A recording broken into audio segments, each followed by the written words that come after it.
এইটো কি কৰি আছা পেহী? ইমান দিনৰ মূৰত আহিছোঁ। পিঠা পনা দুটামান বনাই দিওঁ বুলি ভাবিছোঁ। তাৰে দুটামান পিঠাগুড়ি খুন্দি আছোঁ। পেহী, পিঠাগুড়িটো ঢেঁকীতে খুন্দে। এইটো জানো ঢেঁকী? নহয় অ', এইটো উৰাল। উৰাল? এইটো এক প্ৰকাৰ ঢেঁকীয়ে দেচোন। ৰ'বাচোন পেহী। হ'ব, তই এইবোৰ কথা মোক সুধিব নালাগে। তই যেনেকৈ খুচৰি খুচৰি মোক কথাবোৰ সুধিছ, মোৰ আজি পিঠাগুড়ি খুন্দা নহ'ব। হয় নেকি? হেৰি, এটা কাম কৰ। এই পেহাৰৰ আলমাৰিতে অসম জনজাতীয় সংস্কৃতি বুলি এখন কিতাপ আছে। অঁ, তই বিচাৰি চাই সেইখন পঢ়গে। তাতে সকলো লিখা আছে। অঁ, তই সকলো পাবি, যা। ঠিক আছে পেহী, চাওঁ দিয়ক। অঁ, যা।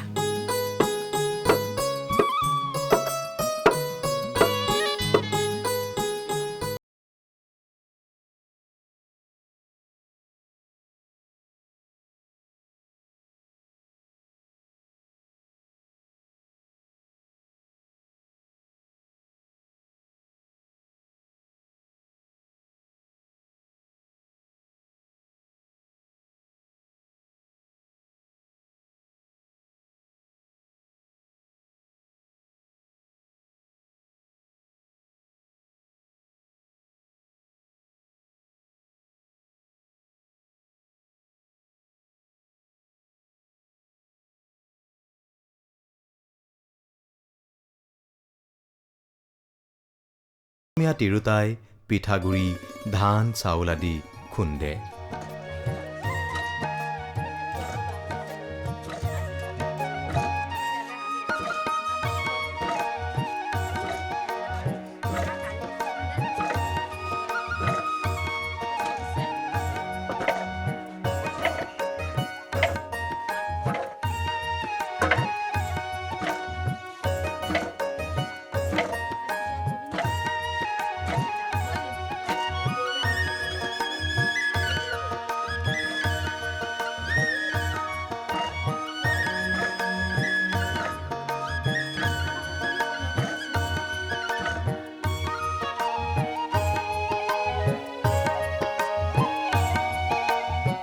আজিকালিৰ সমাজত যদিও ইয়াৰ ব্যৱহাৰ কমি আহিছে, তথাপি এই ঢেঁকী আমাৰ অসমীয়া বা আন জনগোষ্ঠীৰ বাবে এটা অতি প্ৰয়োজনীয় সম্পদ।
অসমৰ অজনজাতীয় সংস্কৃতিত ঢেঁকীৰ ভূমিকা যেনেকুৱা, জনজাতীয় সংস্কৃতিত উৰালৰ ভূমিকাও তেনেকুৱা। ঢেঁকী দিওঁতে ভৰিৰে চাপ দিয়া হয়। তেনে কৰিলে ভৰিৰে লখিমী আইক অৱমাননা কৰাৰ দৰে হয় বুলি ভাবি জনজাতীয় তিৰোতাই হাতৰ উৰাল মাৰিৰে চাপ দি ধান বানে, চিৰা আৰু পিঠাগুড়ি খুন্দে। অৰ্থাৎ উৰাল আৰু উৰাল মাৰিৰে পিঠাগুড়ি খুন্দা নীতি তেওঁলোকৰ বাবে উলংঘনীয় নহয়।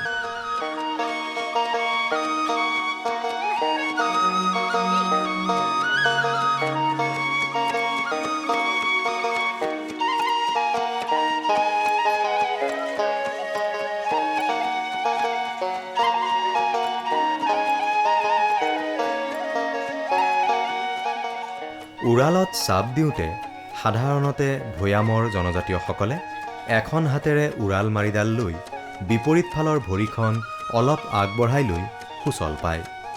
কিন্তু পৰ্বতীয়া জনজাতিসকলে দুয়োখন হাতেৰে কপকপীয়াকৈ উৰাল মাৰিডাল ধৰি ভৰি দুখন সমান্তৰালভাৱে ৰাখি চাপ দিবলৈহে ভাল পায়।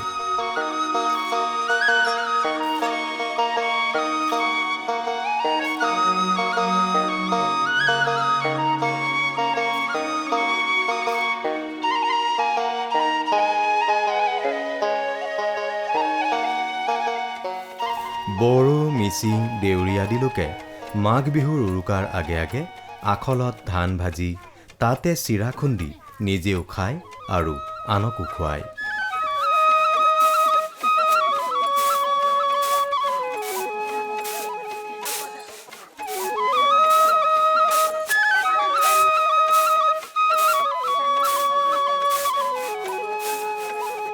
উৰাল ভাৰতীয় সংস্কৃতিৰ, বিশেষকৈ উত্তৰ পূব ভাৰতৰ সংস্কৃতিৰ এবিধ অপৰিহাৰ্য সম্পদ। উৰাল জনজাতীয় মূলৰ পৰা আহিছে যদিও ধ্ৰুপদী সংস্কৃতিৰো উৰালৰ উল্লেখ পোৱা যায়।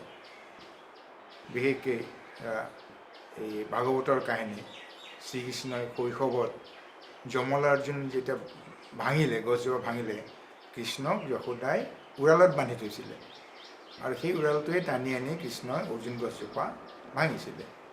গতিকে উৰালটো জনজাতীয় মূলৰ হ'লেও অন্য এইটো সোমাই গৈছে। আৰু উৰালৰ ব্যৱহাৰৰ প্ৰসংগ এইটো আচলতে বস্তু সংস্কৃতি, মেটেৰিয়েল কালচাৰ, আৰু ইয়াক মূলতঃ শস্যৰ পৰা, বিশেষকৈ ধানৰ পৰা চাউল, এই ধৰণৰ বা চাউলৰ পৰা পিঠাগুড়ি এই প্ৰস্তুত কৰাৰ কাৰণে উৰালটো ব্যৱহাৰ কৰা হয় যদিও, আৰু তাৰ লগতে দুই এটা যেনে বহিবলৈকো উৰাল বন্ধ কৰে। এই শ্ৰীকৃষ্ণক বান্ধি থোৱাৰ দৰে হয়তো কিবা এৰালো দিয়ে তাত, যিহেতু গধুৰ বস্তু এটা সময়ত ব্যৱহাৰ হয়। কিন্তু এই উৰালটো উত্তৰ পূব ভাৰতৰ বিভিন্ন জনগোষ্ঠীৰ মাজত, বিশেষকৈ জনজাতীয়সকলৰ মাজত বিভিন্ন ধৰণৰ বিভিন্ন ব্যৱহাৰত চলি আহি আছে। উৰালৰ ব্যৱহাৰ মূলতঃ খাদ্য প্ৰস্তুতৰ কাৰণে যদিও, আৰু একেধৰণৰ খাদ্যই যদিও প্ৰস্তুত কৰা হয়, সেই উৰালত এটুকুৰা কাঠত খুবুলি এটা বনাই লয়, মাৰি এডালে খুন্দি খুন্দি উৰাল ব্যৱহাৰ কৰে। খাদ্য ওলায়, ধানৰ পৰা চাউল ওলায়, চাউলৰ পৰা পিঠাগুড়ি কৰে।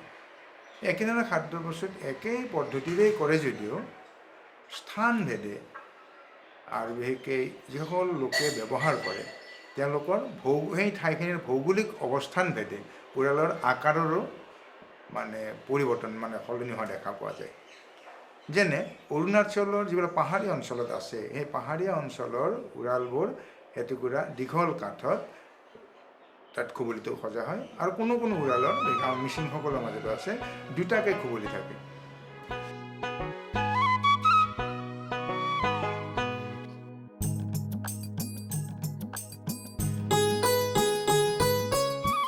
ভৈয়ামৰ যি উৰাল বিভিন্ন জনজাতীয় লোকৰ মাজত বা অন্য জনগোষ্ঠীৰ মাজত প্ৰচলিত আছে, সেইটো এটা এটুকুৰা ওখ কাঠত মূঢ়াটোৰ দৰে তৈয়াৰ কৰা হয় আৰু এডাল মাৰিৰে ব্যৱহাৰ কৰা হয়। তো এই ধৰণে স্থানভেদে, ভৌগোলিক অৱস্থানভেদে, তেওঁলোকৰ শাৰীৰিক ক্ষমতাভেদে তেওঁলোকে উৰালৰ প্ৰস্তুত কৰি লয়। গতিকে উৰাল মূলতঃ খাদ্য প্ৰস্তুত কৰাৰ কাৰণে উৰালৰ সৃষ্টি হৈছে। ই জনজাতীয় মূলৰ পৰা আহিছে, আৰু স্থানভেদে, মানুহৰ ব্যৱহাৰৰ ধৰণৰ ভেদে ইয়াৰ আকাৰৰ সাল সলনি হোৱা আমি দেখা পাইছোঁ। জনজাতীয় সংস্কৃতিৰ উৰালৰ আকৃতি আৰু নামৰ লগতে ইয়াৰ চালন পদ্ধতি আৰু ব্যৱহাৰত জাতি আৰু অঞ্চল সাপেক্ষে কিছু স্বকীয়তা আছে। ৰাভাসকলৰ চাম আৰু বড়োসকলৰ উৱাল দেখাত একে। অন্যহাতে মিচিংসকলকে ধৰি উত্তৰ পূৰ্বাঞ্চলৰ জনজাতীয়সকলৰ উৰাল মিচিং কিপাৰ, চেপেটা আৰু কিছু দীঘলীয়া। সাধাৰণতে চাম বা গমাৰি কাঠেৰে উৰাল তৈয়াৰ কৰা হয়। গাঁতবোৰৰ কিছুমান কেৰাহী গঢ়িয়া, কিছুমান চৰিয়া গঢ়িয়া আৰু কিছুমান চুঙাৰ আকৃতিৰ হয়। উৰাল মাৰিৰো বিভিন্ন প্ৰকাৰ থাকে। কিছুমানে এটা মূৰত খাৰুৱা বেৰি চামি লগাই লয়, কিছুমানে নলয়। কিছুমানে শাল বা নাহৰ আদি সুকাঠি গছৰ সাৰ অংশ কুণ্ডত কাটি মাজ অংশ চিয়া কৰি লয়। উৰালৰ ব্যৱহাৰ জনগোষ্ঠী ভেদে হয় যদিও প্ৰধানতে দেখা যায় যে উৰালটোত নাৰী সমাজৰে বস্তু, নাৰী সমাজে উৰালক ব্যৱহাৰ কৰে। অৰ্থাৎ এই খুন্দা মেলা কামখিনি নাৰীসকলেই কৰে। কিন্তু দেখা যায় যে বিভিন্ন জনগোষ্ঠীয় লোকৰ মাজত সাধাৰণতে এগৰাকী নাৰীয়েই উৰাল যদিও ব্যৱহাৰ কৰে, উৰালত খুন্দে, কিন্তু কোনো জনজাতীয়সকলৰ মাজত উৰালৰ হেৰি দেখা যায়, কেইবাগৰাকী নাৰীও একেলগে কৰা দেখা যায়।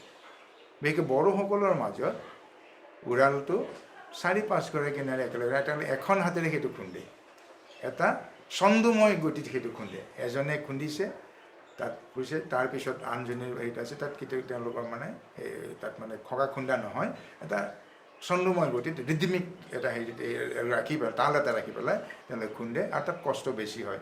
আৰু কিছুমান দেখা যায় দুহাতেৰে, আৰু যিটো যিডাল উৰাল মাৰি দুহাতেৰে খুন্দে, সেই উৰাল মাৰিডাল আকাৰত ডাঙৰ হয়, আৰু যিবিলাকে এখন হাতে তেওঁলোকৰ মাৰিডাল সৰু হয়, কিন্তু তাত কেইবাজনো নাৰীয়ে তাত অংশগ্ৰহণ কৰে, আৰু কোনো হয়তো এজনীয়ে এইটো খুন্দে। কিন্তু ইয়াৰ লগে লগে যিহেতু উৰালৰ ব্যৱহাৰত একাধিক নাৰী ব্যৱহাৰ কৰিছে, মানে অংশগ্ৰহণ কৰিছে, সেই একাধিক নাৰীয়ে অংশগ্ৰহণ কৰাৰ ফলতে ইয়াৰ লগত এটা আনন্দমুখৰ পৰিৱেশৰ সৃষ্টি হৈছে। এই উৰালত খুন্দাৰ সময়ত গীত মাত গাইছে, উৰালক পিঠাগুড়ি খুন্দাক লৈ আনকি নৃত্যৰো সৃষ্টি হৈছে। তিৱাসকলৰ মাজত পিঠাগুড়ি খুন্দা নৃত্য এটাই আছে, অতি সুন্দৰ নৃত্য, এই নৃত্য গীতৰো সৃষ্টি হৈছে। একেদৰে উৰালক লৈ বিভিন্ন কাহিনীও জনসমাজত প্ৰচলিত হৈছে।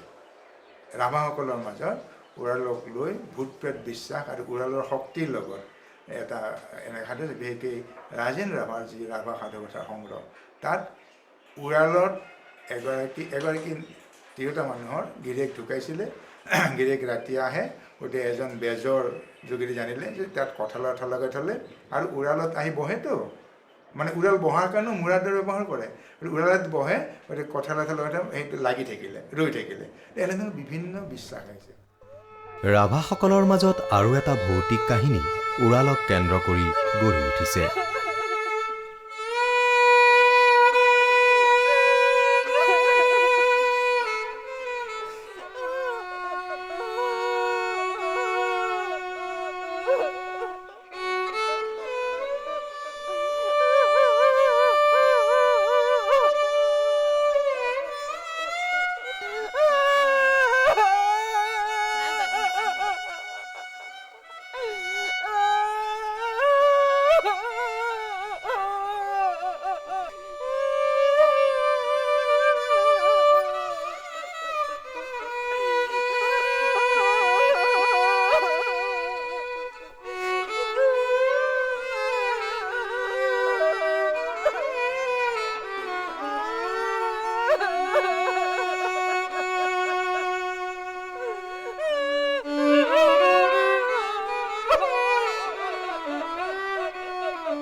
এজনী নিসন্তান তিৰোতাৰ সদ্যমৃত স্বামীয়ে কেইটামান ভূতৰ সৈতে মেল মাৰিবলৈ ঘৈণীয়েকৰ ঘৰৰ আগচোতাললৈ আহি থাকে।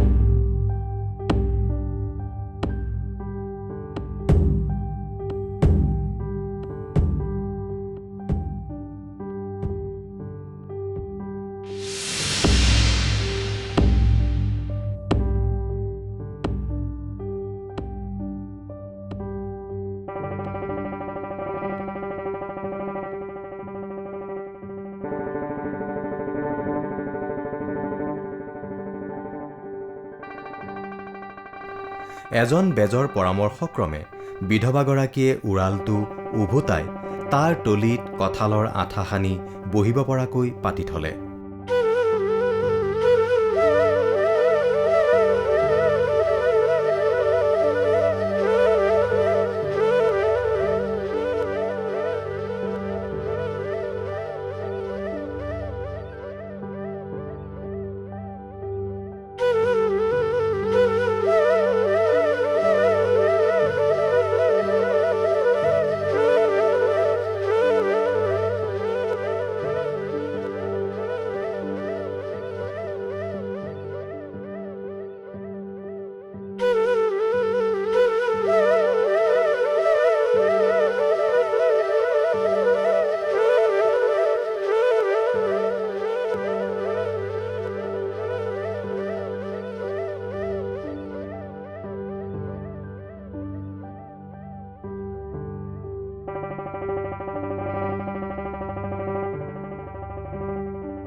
আনদিনাৰ দৰে মৃত স্বামীয়ে ভূতৰ মুৰব্বী হৈ তাতে বহি মেল মাৰিলে।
কিন্তু পিছত উঠিব খুজি উঠিব নোৱাৰা হ'ল।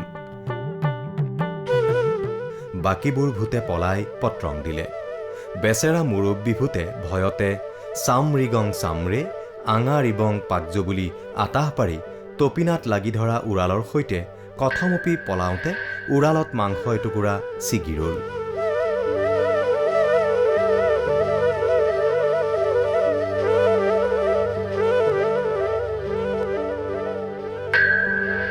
উৰালৰ লগত জড়িত কেতবোৰ জনজাতীয় লোকৰ বিশ্বাস এনেকুৱা: উৰালত বহিব নাপায়, বহিলে বহুতাৰ মতা মানুহ হ'লে এক হীৰা বেমাৰ হয়, নতুবা গৃহস্থৰ খেতিপথাৰত নিগনিৰ উপদ্ৰৱ বেছি হয়।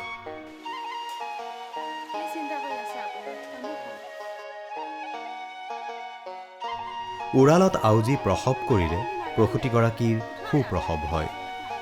ভূত প্ৰেত বা অপদেৱতাই নাপাবলৈ অসুখীয়া মানুহৰ শোৱা ঘৰৰ দুৱাৰমুখত উৰালেৰে বাট ভেটি থৈ দিয়া হয়। মতা মানুহৰ বাবে উৰালত বান্ধিবলৈ থোৱা ধান ভাই বোৱাৰী স্বৰূপ। আন এটা কথা আছে, উৰালৰ আন এটা ছিগনিফিকেণ্ট তাৎপৰ্যপূৰ্ণ দিশ হ'ল এই উৰালটো বহু সময়ত এটা প্ৰতীকী বস্তু হিচাপে ব্যৱহাৰ কৰে। আমাৰ আঠমঙলাৰ দিনা বিয়াত কোলাবুৰী নাচে, উৰালত খুন্দে, গতিকে সেইটো প্ৰতীকী।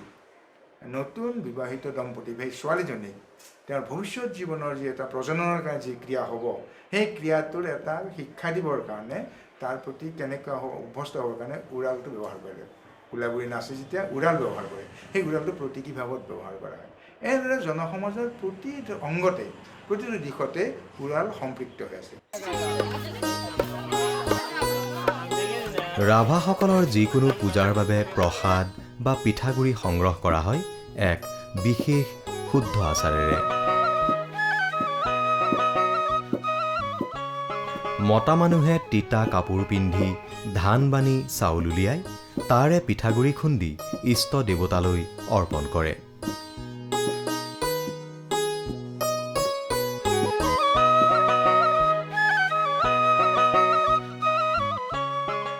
বিশেষকৈ কঞ্চু থাকাই অৰ্থাৎ যখিনী দেৱীৰ আৰাধনা পাৰ্বণত সুদা উৰালত উৰালমাৰিৰে চাপ দি তাৰ শব্দৰ সৈতে সংগতি ৰাখি উচ্চাৰণ কৰা স্তোত্ৰ গীতেৰে দেৱীৰ বোধন কৰা হয়।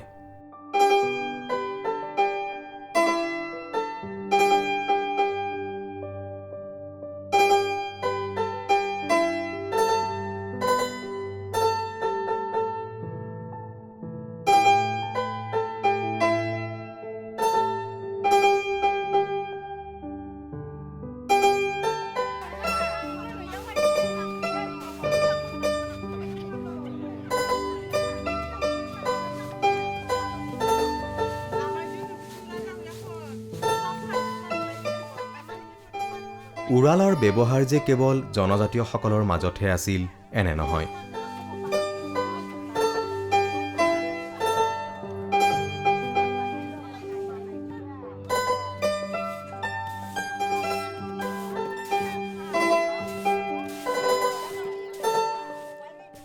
সমগ্ৰ বৰ অসমৰ অসমীয়াৰ এনে সময় আছিল যেতিয়া ঘৰে ঘৰে কেৱল উৰালৰহে প্ৰচলন আছিল।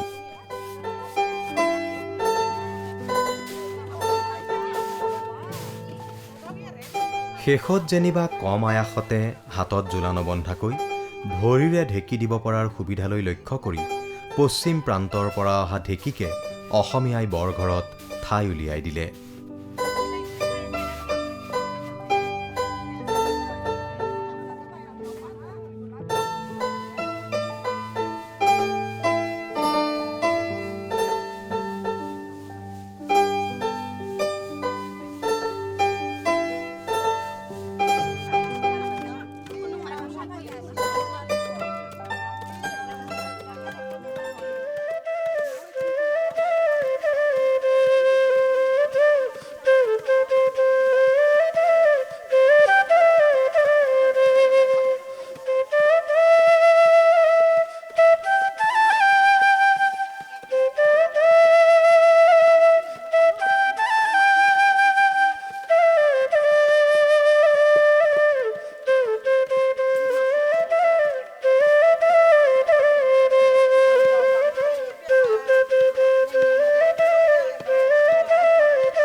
উৰালত উন্নত হ'ল, ঢেঁকী হ'ল, ঢেঁকীত লিভাৰ হ'ল, গতিকে উৰালত যিমান কষ্ট হৈছিলে ঢেঁকীত সিমান কষ্ট নহয়।